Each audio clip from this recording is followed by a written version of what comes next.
Di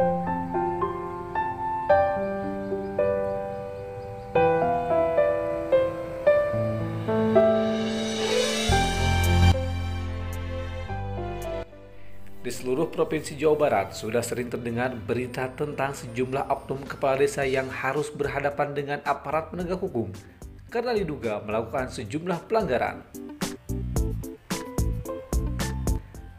Bahkan tidak sedikit pejabat di tingkat desa ini harus mendekam di balik jeruji besi karena memang terbukti melakukan perbuatan melawan hukum.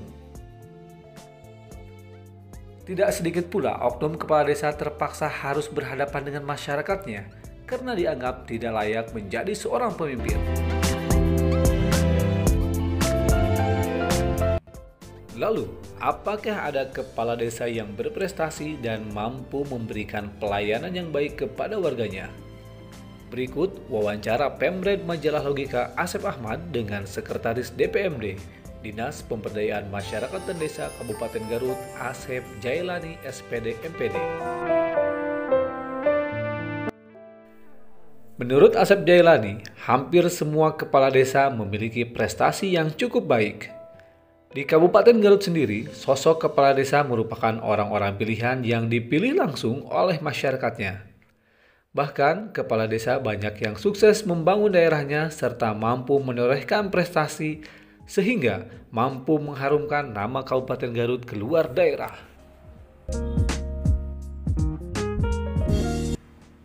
Assalamualaikum warahmatullahi wabarakatuh. Waalaikumsalam warahmatullahi wabarakatuh. Pak Asep Jailani SPD MPD. Maaf nih Pak mengganggu waktunya nih Pak. Pak, hari ini namanya dugaan korupsi di tingkat desa seakan-akan menjadi sorotan Pak. Dan seperti apa yang disampaikan Ketua Abdesi Lama Kabupaten Garut, Pak Dede, yang sekarang ke Abdesi Jawa Barat ya, bahwa desa itu seperti bidadari atau seperti kembang desa, banyak dilirik oleh berbagai pihak. Nah, anggaran dana desa itu disoroti oleh kepolisian atau penegak hukum, masyarakat, LSM, wartawan. Nah, Bapak sebagai Sekretaris DPMD, saya pengen tahu nih Pak, menurut Bapak sendiri kinerja kepala desa di Kabupaten Garut, menurut Bapak nih, seperti apa nih Pak? Ya, terima kasih Kang Asep. Jadi memang betul bahwa desa ini menjadikan hal yang menarik gitu kan ya, beda dengan dulu. Kalau dulu orang susah untuk menjadi kepala desa, sekarang dengan anggaran dana desa ini orang begitu banyak yang berminat untuk menjadi kepala desa. Ini barangkali kalau berbicara nanti tadi adanya beberapa penyimpangan korupsi di tingkat desa, memang ini perlu ada pembuktian dulu ya, memang seperti itu. Jadi jangan ini pemerintah enggak ya, mereka pun orang-orang yang terpilih di desanya ya, mereka punya rasa tanggung jawab yang tinggi. Nah, mungkin ada oknum yang melakukan hal-hal yang seperti itu ya, ada oknum. Ini barangkali yang harus menjadi pembelajaran bagi semua pun. Artinya menjadi kepala desa itu bukan hal yang mudah. Mereka begitu berjuang untuk mengabdikan diri di desanya. Nah, ini harus menjadi kacungan jempol bagi mereka yang sebetulnya punya keinginan yang baik tentang itu. Adapun mungkin tadi ada oknum tertentu ya, ini harus menjadi pembelajaran bahwa menjadi pimpinan itu tidak sembarangan, tidak hanya maunya saja, harus dibekali juga dengan keilmuannya. Ya, pelajari mungkin anggaran-anggaran dana desa itu untuk apa saja. Anggaran-anggaran yang masuk ke desa itu untuk apa saja dan regulasinya bagaimana cara melakukan pelaporannya, kan mereka juga punya perangkat di desanya. Pembagian yang seperti itu harus bagaimana, pembagian tugasnya harus bagaimana.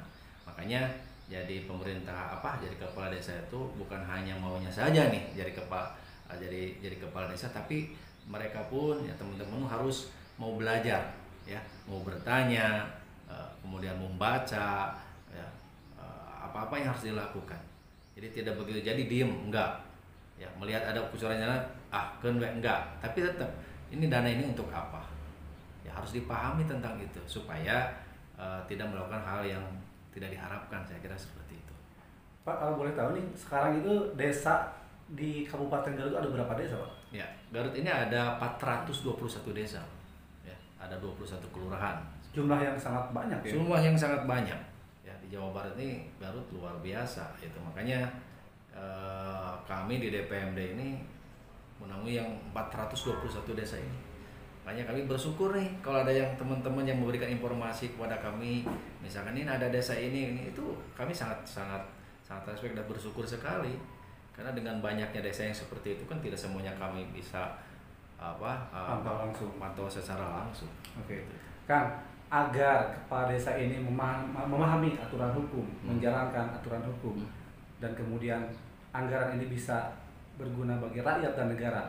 Kira-kira apa yang dilakukan DPMD kepada kepala desa? Ya, yang harus dilakukan mungkin dari kami itu memberikan pemahaman.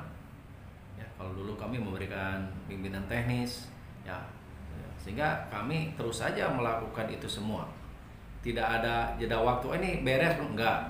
Ya, terus aja. Makanya ada teman-teman kami yang datang langsung melakukan monitoring ke desa. Bagaimana cara penggunaan dana desanya ini? Ya, artinya kami jemput bola sekarang itu.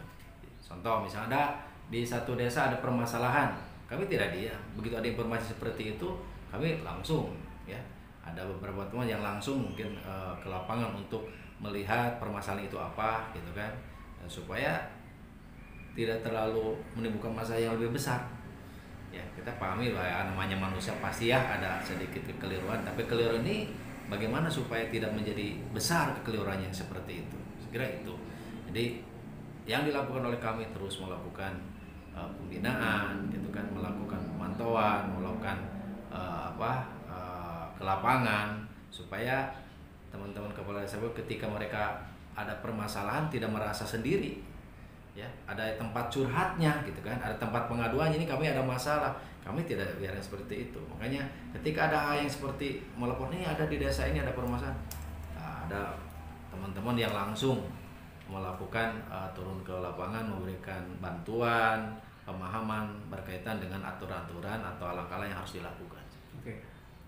Dalam konteks hukum, Pak, ada kerjasama nggak dengan Yudikatif, Pak? Ya, kebetulan alhamdulillah kami dengan APH itu ada komunikasi yang baik, ya, baik dengan kejaksaan maupun dengan kepolisian, ya, seperti itu. Sehingga kalau ada hal yang seperti itu, komunikasi itu dibangun, gitu kan. Tapi bukan untuk dibangun yang negatif, enggak. Ya, ketika memang pelanggaran itu yang harus dimasuk melalui jalur mereka, ya lakukan saja, kan seperti itu. Nah, tugas kita kan seperti itu, artinya tidak ketika maaf misalnya ada oknum kepala desa yang sudah betul-betul melakukan pelanggaran, sudah kami bina, tidak masih saja dia melakukan seperti itu, kan sudah lain mungkin masalahnya seperti itu. Oke. Pak, dari 421 desa itu masyarakat yang paling pengen tahu itu berapa sih anggaran yang diterima sejumlah keseluruhan dan rata-ratanya? Ya, memang kan anggaran yang dikucurkan ke desa itu yang harus dilakukan oleh pemerintah desa kan disampaikan ke masyarakat, diinformasikan. Maka kan dibuatkan baligo.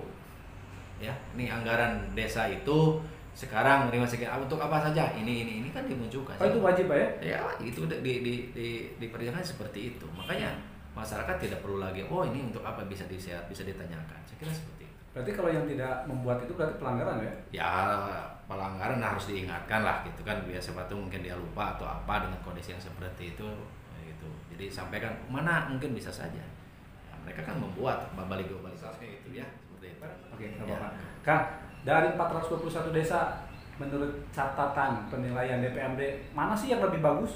Desa mana yang udah memberikan kontribusi besar atau memiliki prestasi yang luar biasa? Banyak sebetulnya di Kabupaten Garut itu. Nah, jadi saya tidak masuk desa ini justru karena banyaknya seperti itu desa-desa yang punya prestasi yang baik banyak. Ingat, Garut ini ya untuk juara BPGR aja 6 tahun berturut-turut mewakili Jawa Barat. Juara apa? BPGR Bulan Bakti Gotong Royong Masyarakat.